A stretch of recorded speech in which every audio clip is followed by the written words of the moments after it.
Hello everyone. आज की video में हम जानेंगे कि किसी भी क्वाड्रेटिक पॉलिनोमियल के ज़ीरोस किस प्रकार से फाइंड किए जाते हैं और जो रिलेशन है कॉफिशिएंट्स और ज़ीरोस के बीच में किसी भी क्वाड्रेटिक पॉलिनोमियल के, उसको हम किस प्रकार से वेरीफाई करते हैं। तो आइए देखते हैं। हमारे पास क्वेश्चन है, find zeros of the given quadratic polynomial and verify the relation between the zeros and coefficients. हमारे पास क्वाड्रेटिक पॉलिनोमियल है x square minus 2x minus 8 और सेकंड क्वाड्रेटिक पॉलिनोमियल है हमारे पास x square plus 7x plus 10। तो first problem को हम सॉल्व करते हैं। तो हमारे पास क्वाड्रेटिक पॉलिनोमियल है p x equal to x square minus 2x minus 8। तो सबसे पहले हम फैक्टराइजेशन मेथड से इसके फैक्टर करते हैं। तो हमारे पास 8 और एक्स स्क्वायर का जो कॉफिशिएंट है 1, 8 इंटू 1 करेंगे तो हमारे पास 8 आता है और 8 के फैक्टर करेंगे तो हमारे पास है 4 टू जा 8। और हम यहाँ पर ऑब्जर्व करेंगे 4 माइनस 2 कितना होता है, 2 होता है। तो यहाँ पर हमारे पास आ जाएगा x square minus 4 minus 2 x minus 8। इसको आगे सॉल्व करेंगे तो एक्स स्क्वायर ब्रैकेट ओपन करा और एक्स से अंदर मल्टीप्लाई करा माइनस एक्स से, तो हमें मिला x square minus 4x plus 2x minus 8।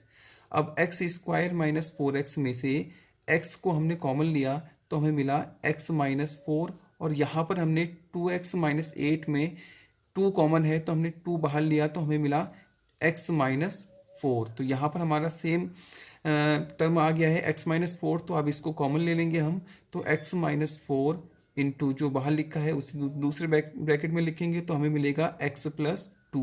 तो हमारे पास जो क्वाड्रेटिक पॉलिनोमियल पी एक्स दिया हुआ था उसके फैक्टर्स के आगे x minus 4 into x plus 2। अब पी एक्स की जो वैल्यू है वो ज़ीरो हो सकती है कब, if x minus 4 equal to zero और x plus 2 equal to zero. तो सबसे पहले अगर हमने x minus 4 equal to zero लिया तो हमें मिला x इक्वल टू 4। इसी प्रकार से x plus 2 equal to zero लिया तो हमें मिला x इक्वल टू माइनस का 2। तो यहाँ पर हमारे पास ज़ीरोज़ क्या आ गए, ज़ीरोज़ हमारे पास आ गए माइनस 2 एंड माइनस 4। अब यहाँ पर हम कॉफिशिएंट की बात करते हैं। तो कॉफिशिएंट ऑफ एक्स स्क्वायर, तो कॉफिशिएंट एक्स स्क्वायर का क्या है, 1 है। इसी प्रकार से कॉफिशिएंट ऑफ एक्स हमारे पास है माइनस का 2, और जो कांस्टेंट टर्म हमारे पास है वो है हमारे पास माइनस का 8। तो जो रिलेशन की बात हम करते हैं तो फर्स्ट रिलेशन हमारे पास होता है sum of the zeros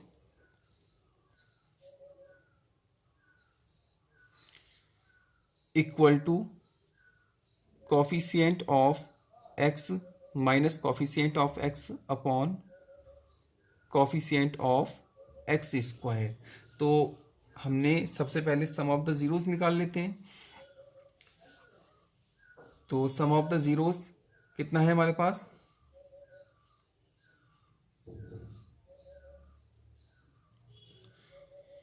some of the zeros निकालेंगे तो हमारे पास ज़ीरोज़ हैं माइनस 2 और 4। तो माइनस 2 प्लस 4 करेंगे तो हमें मिलेगा 4 माइनस 2 2। इसी प्रकार से कॉफिशिएंट ऑफ एक्स और कॉफिशिएंट ऑफ एक्स स्क्वायर निकालेंगे तो minus coefficient of x upon coefficient of x square की वैल्यू निकालेंगे तो ये हमें प्राप्त होगा, कॉफिशिएंट ऑफ एक्स है हमारे पास माइनस का 2, तो माइनस का 2 upon coefficient of x square यानी कि 1। तो माइनस माइनस प्लस हो जाएगा, इसको सॉल्व करेंगे तो हमें मिलेगा 2। तो यहाँ पर हम देखते हैं कि सम ऑफ द ज़ीरोज़ भी हमारे पास 2 है और coefficient of x upon coefficient of x square की वैल्यू भी कितनी है, 2। तो ये हमारा फर्स्ट रिलेशन क्या हो गया, वेरीफाई हो गया। ठीक है। तो अब सेकंड रिलेशन हमारे पास होता है, इसको लिख लेते हैं हम। So sum of the zeros equal to minus coefficient of x square upon coefficient of x upon coefficient of x square. Second relation की बात करते हैं तो सेकंड रिलेशन हमारे पास होता है product of zeros equal to constant term upon coefficient of x square. तो सबसे पहले प्रोडक्ट ऑफ द जीरोस हमने निकाला,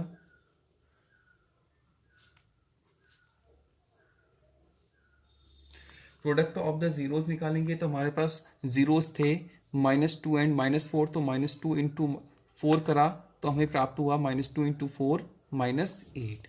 इसी प्रकार से हमने कांस्टेंट टर्म की value, constant term upon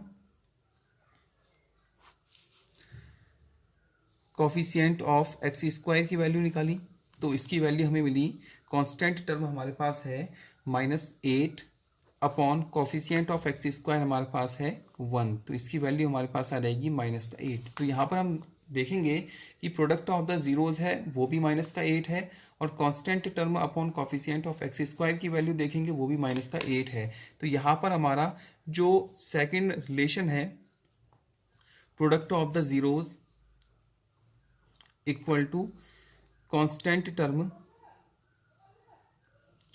upon coefficient of x square, ये भी हमारा वेरीफाई हो जाता है। तो इस प्रकार की प्रॉब्लम को इस प्रकार से हम सॉल्व करते हैं। ठीक है, सबसे पहला काम हमारा होता है फैक्टराइजेशन करना। फैक्टराइजेशन की हेल्प से फिर हम जीरोस प्राप्त करते हैं, और फिर जीरोस प्राप्त करने के बाद जो हमारे पास दो रिलेशन है, sum of the zeros equal to minus coefficient of x upon coefficient of x square, और second relation product of the zeros equal to constant term upon coefficient of x square, इनको हम verify कर लेते हैं।